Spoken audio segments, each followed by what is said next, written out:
हेमशैलावदेहं धनुजवन किशानं ज्ञानिनामधन्यं सकलगुणनिधानं वानराणामधीशं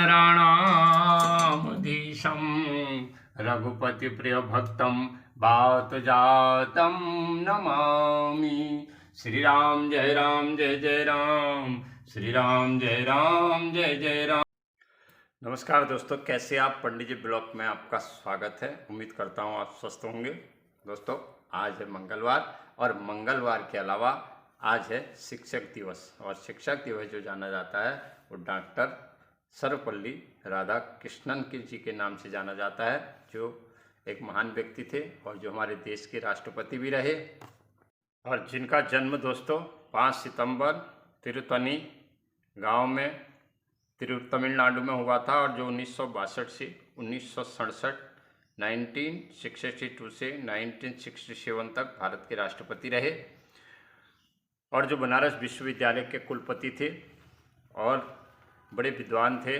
उन्होंने वेदों और उपनिषदों का भी गहन अध्ययन किया, जो विवेकानंद और सावरकर के विचारों से चलते थे, और एक महान व्यक्ति थे डॉक्टर सर्वपल्ली राधाकृष्णन। कोई किसी को ऐसे नहीं मानता है, उसकी महानता के कारण उसके नाम से दिवस होता है। तो एक शिक्षक के पूर्ण गुण उनमें थे और इसीलिए आज शिक्षक दिवस मनाया जाता है दोस्तों। और जितने भी शिक्षक हैं, गुरु हैं, उन सबका हम वंदन करते हैं। वो अपने विद्यार्थियों का उज्जवल भविष्य बनाने की कोशिश करते हैं, और सभी गुरुओं को, शिक्षकों को ये कोशिश करनी चाहिए कि जो विद्यार्थी हैं उनको उज्जवल भविष्य दें। तो दोस्तों, आप सभी को शिक्षक दिवस की ढेर सारी शुभकामनाएं, बधाई मेरे ब्लॉग से। और कल है जन्माष्टमी, और कृष्ण जन्माष्टमी की भी आप सभी को ढेर सारी शुभकामनाएं, बधाई। और अभी आज मंगलवार है दोस्तों। अभी नहा धो के पूजन करके अब अपने कार्य में निकलते हैं, और देखो आज के ब्लॉग में आपको क्या दिखाते हैं। जुड़े रहिए, पूरा ब्लॉग देखिए दोस्तों। और आप ब्लॉग देख रहे हैं, लाइक कमेंट भी कीजिए। धन्यवाद। देखिए अभी क्या से ताज़े ताज़े लौकी देखिए, और एक कद्दू, हरा हरा कद्दू, और हमारे यहाँ गाँव में ही ताज़ा ताज़ा मिल जाती है सब्जी। देखिए कितने सुंदर लग रहे हैं लद्दू लोग। देखिए हरी हरी सब्जी, ताज़ी ताज़ी सब्जी।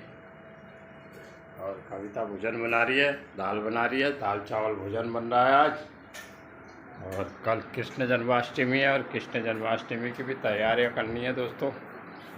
कृष्ण जन्माष्टमी है 6 तारीख को, और कल भगवान की जन्म मनाना है, तैयारी करनी है, और यहाँ सब साफ़ सफाई करनी है दोस्तों। अभी देवताओं को साफ़ करना है और सब मूर्तियों को साफ़ करेंगे। भगवान का कल झूला लगाएंगे।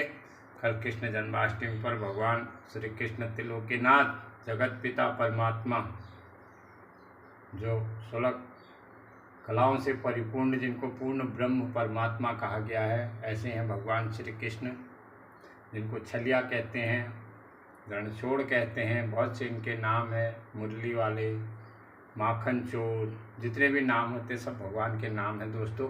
तो आज जरा साफ़ सफाई करेंगे, अभी सब साफ करेंगे। कल भगवान का झूला लगेगा, और भगवान के कल दर्शन कराएंगे आपको। और आज यहाँ सब सही करना है, क्योंकि आज सप्तमी है, कल अष्टमी है। कल आज षष्ठी है सप्तमी की, कल सप्तमी है। सप्तमी की रात को, अष्टमी को 12 बजे भगवान का जन्म हुआ था। तो अब यहाँ कार्यक्रम कर रहे हैं साफ़ सफाई का। अभी साफ़ सफाई करते हैं दोस्तों। मंदिर वाले कमरे में बैठा आया था साफ़ सफाई करने, तो दिमाग में आया आज शिक्षक दिवस भी है। मैं शिक्षक तो हूँ नहीं, फिर भी मैं विद्यार्थियों को कुछ संदेश देना चाहता हूँ ब्लॉग के माध्यम से। आजकल तो मोबाइल से ही विद्यार्थियों को सारा ज्ञान मिल जा रहा है। गूगल सर्च कर रहे हैं और गुरु से पहले ज्ञान ले रहे हैं। तो मोबाइल भी अगर देखा जाए वो भी गुरु ही है, हमें ज्ञान दे रहा है। तो एकदम बच्चा, आजकल छोटे छोटे बच्चे मोबाइल खोल के सब सर्च करके देख ले रहे हैं। फिर भी यहाँ पर एक संदेश देता हूँ दोस्तों, जो विद्यार्थी है उनके लिए।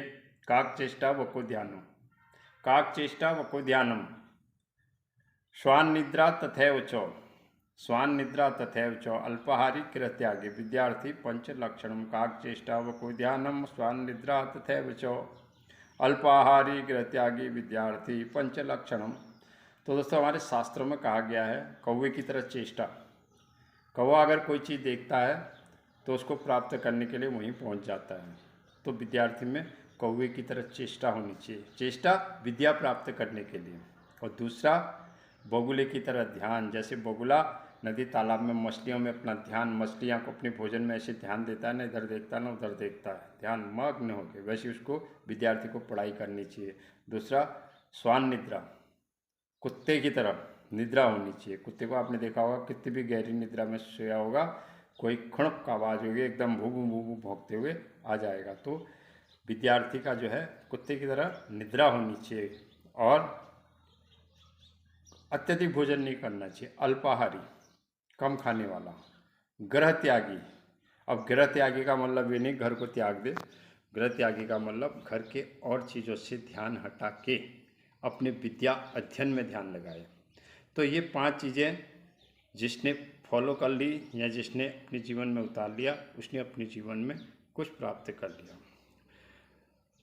और बहुत से जाते हैं कहते हैं भगवान मुझे पास कर देना या मेरी डिवीज़न अच्छी कर देना।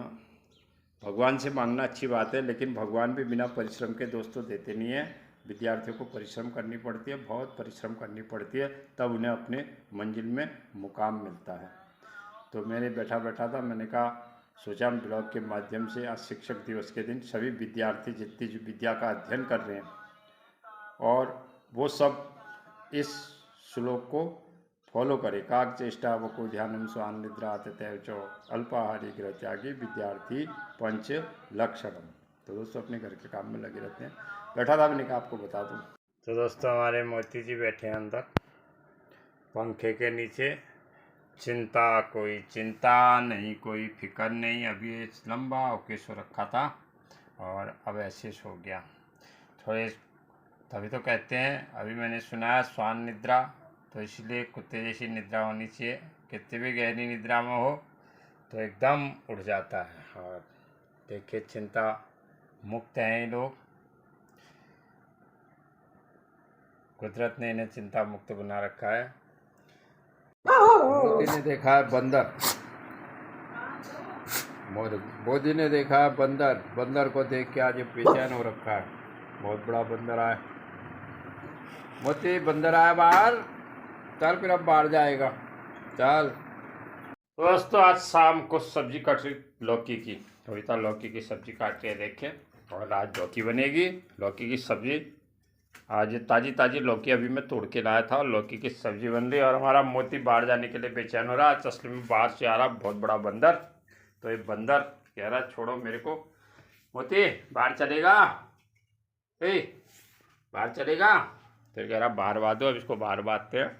और बंदर से इसको बहुत ज़्यादा परेशानी हो रही है और अभी तक भौंकने में ही है। दोस्तों आज मंगलवार है और शाम के समय सुनिए मैं आपको हनुमान चालीसा का हिंदी में अर्थ बताता हूं। दोस्तों अभी हनुमान जी के आपको दर्शन करा रहा हूं और आज मंगलवार है तो सीधे हिंदी में अर्थ बताता हूं। जो हनुमान चालीसा हम पढ़ते हैं उसका हिंदी में अर्थ क्या है।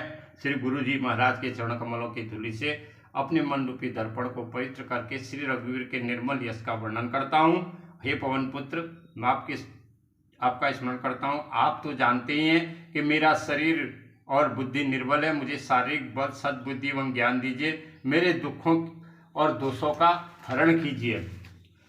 हे केसरी नंदन जी आपकी जय हो, आपके ज्ञान और गुण की कोई सीमा नहीं है। हे कपीश्वर आपकी जय हो, तीनों लोकों में स्वर्ग भूलोक पाताल लोक में आपकी कीर्ति उजागर है। पवन पुत्र अंजनी नंदन श्री रामदूत, संसार में आपके समान दूसरा कोई बलवान नहीं है। हे बजरंग बली आप महावीर और पराक्रमी हैं, आप दुर्बुद्धि को दूर करते हैं, अच्छी बुद्धि वाले सहायक हैं और आपका रंग कंचन जैसा है। सुंदर वस्त्रों और कानों में कुंडल घुंघराले बालों से सुशोभित है। आपके हाथ में वज्र है, ध्वजा और आपके कंधे पर जनेऊ शोभायमान है। हे शंकर के अवतार, हे केसरी नंदन आपके पराक्रम और महान यश सारे संसार में वंदना होती है। और आप अत्यंत चतुर बुद्धिमान गुणवान हैं। आप सदा भगवान श्री राम के कार्य को आतुर होते हैं। आप श्री राम का गुणगान सुनते हैं, आनंद लेते हैं। माता सीता और लक्ष्मण सहित भगवान श्री राम आपके हृदय में बसते हैं। आपने अति सूक्ष्म रूप धारण करके माता सीता को दिखाया और भयंकर रूप धारण के रावण की लंका को जलाया।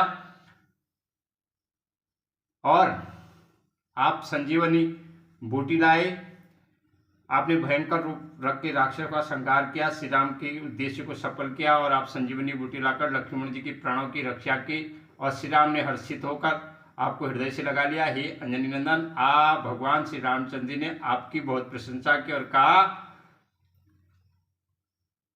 कहा कि तुम मुझे भ्राता भरत के समान प्रिय हो। चारों मुखों से तुम्हारा यशोगान हो, ऐसा कहकर श्री रामचंद्र जी आपको हृदय से लगाया। हे श्री सनक, श्री सनातन, श्री सनंदन, सनत कुमार आदि मुनि, ब्रह्मा आदि देवता, नारद जी, सरस्वती, शेषनाग आपका गुणगान करते हैं।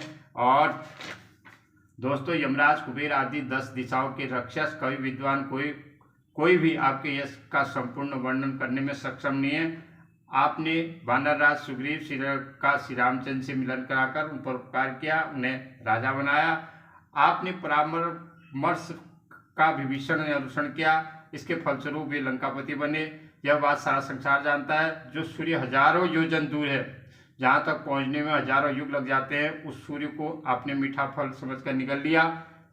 और आपने श्री राम जी द्वारा दी गई अंगूठी मुंह में रखकर समुद्र पार किया। परंतु आपके लिए ऐसा करना कोई आश्चर्य की बात नहीं है। संसार के कठिन से कठिन आपकी कृपा से सहजता से पूर्ण हो जाते हैं। आप श्री रामचंद्र जी के महल के द्वार के रखवाले हैं और आपकी आज्ञा के बिना कोई भी प्रवेश नहीं कर सकता है। और श्री राम कृपा पाने के लिए आपकी प्रसन्नता होना अति आवश्यक है। आपकी शरण में आने वाले व्यक्ति को सभी सुख प्राप्त हो जाते हैं। जब आप रक्षक हैं तो किसी प्रकार का कोई भय नहीं रहता। आपके वेग को केवल आप ही सहन कर सकते हैं। आपकी सिंह गर्जना तीनों लोकों में, आपकी सिंह गर्जना से तीनों लोग कांप उठते हैं। अंजनी पुत्र, जो आपने महावीर नाम का जप करता है, जो आपके महावीर नाम का जप करता है, भूत पिशाच जैसी दुष्ट आत्मा आपसे दूर रहती है। हनुमान जी, आपने निरंतर जप करने से सब रोग नष्ट हो जाते हैं, सभी कष्ट पीड़ाएं दूर हो जाती हैं। हनुमान जी, आप मन वचन कर्म से जो आपका ध्यान लगाते हैं, जिनका ध्यान आप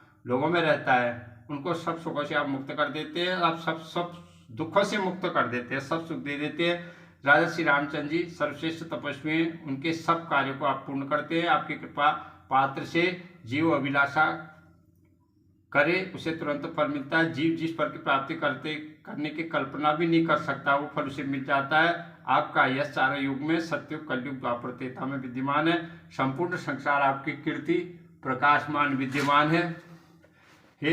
हे रामचंद्र जी के दुलारे हनुमान जी, आप साधु और संतों की, सज्जनों की, धर्म की रक्षा करते हैं, दुष्टों का सर्वनाश करते हैं। किसी अंदर माता जानकी ने आपको ऐसा वरदान दिया था जिसके कारण आप किसी भी भक्त को 8 सिद्धियां 9 निधियां प्रदान कर सकते हैं। और आप सदैव श्री रघुनाथ जी की शरण में रहते हैं, इसलिए आपके पास वृद्धावस्था व अन्य असाध्य रोगों के नाश हेतु राम नाम रूपी औषधि है। आपका भजन करने वाले भक्त श्री राम जी का दर्शन प्राप्त करते हैं और उनके जन्म जन्मांतर के दुख दूर हो जाते हैं। आपके भजन के प्रभाव से प्राणी अंत समय में श्री रघुनाथ जी के धाम को जाते हैं। यदि मृत्यु लोक में जन्म लेते हैं तो भक्ति करेंगे और श्री रामचंद्र जी के भक्त कहलाएंगे। श्री हे हनुमान जी, जो भक्त आपकी सच्चे मन से सेवा करते हैं उन्हें सब प्रकार के सुख प्राप्त होते हैं। उन्हें किसी देवता की पूजा करने की आवश्यकता नहीं है। बलवीर हनुमान जी, जो व्यक्ति मात्र आपका स्मरण करता है वो सब संकट कट जाते हैं, उसकी सारी पीड़ाओं का नाश हो जाता है। हे वीर हनुमान जी, आप सदा जय हो, आपकी सदा जय हो। जय हो, मुझ पर भी कृपालु कीजिए, श्री गुरु जी के समान कृपा कीजिए। जो कोई शुद्ध हृदय से प्रतिदिन इस हनुमान चालीसा का 100 बार पाठ करता है उसे संसारिक बंधनों से मुक्त हो जाता है, उसे श्री परमानंद की प्राप्ति होती है। गौरी के पति शंकर भगवान ने हनुमान चालीसा लिखवाया और इसलिए साक्षी है, जो इससे पढ़ेगा उसे निश्चित सिद्धियां प्राप्त होंगी। हे मेरे नाथ हनुमान जी, तुलसीदास सदा श्री राम के दास हैं, इसलिए आप उनके हृदय में निवास कीजिए। हे पवन पुत्र, आप संकटों का हरण करने वाले हैं, आप मंगल मूर्ति है। मेरी प्रार्थना है आप श्री राम जी, जानकी जी, लक्ष्मी सहित मेरे हृदय में निवास कीजिए। तो दोस्तों, यह हनुमान चालीसा का अर्थ मैंने सोचा आपको आज ब्लॉग में मंगलवार होने के कारण इसका अर्थ। दोस्तों, अभी पूजन किया है और आज का ब्लॉग मैंने घर का कमी बनाया, जरा शिक्षक दिवस के बारे में बताया, विद्यार्थी के 5 लक्षण बताए और हनुमान जी का आज मैंने अर्थ बता रखा है। और आज के ब्लॉग में मंगलवार होने के कारण, शिक्षक दिवस के कारण आज का ब्लॉग मेरा इसी नाम से रहेगा दोस्तों। और अब भोजन करते हैं, नीचे जाते हैं। पूजन हो गया है और हनुमान जी का पूजन कर दिया, आपको हनुमान जी का अर्थ बता दिया दोस्तों। और आज शिक्षक दिवस भी है और अब मंगलवार है। मंगलवार मेरे लिए खासकर हनुमान जी का दिन होता है। तो इसलिए कल जन्माष्टमी भी है। जन्माष्टमी की आपको ढेर सारी शुभकामनाएँ, बधाई। तो दोस्तों अभी नीचे जाते हैं, भोजन करते हैं।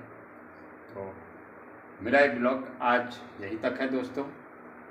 आपको मेरा ब्लॉग कैसा लगा लाइक करना, कमेंट करना, शेयर करना। कल मिलते हैं अगले ब्लॉग में। धन्यवाद। जय श्री राम।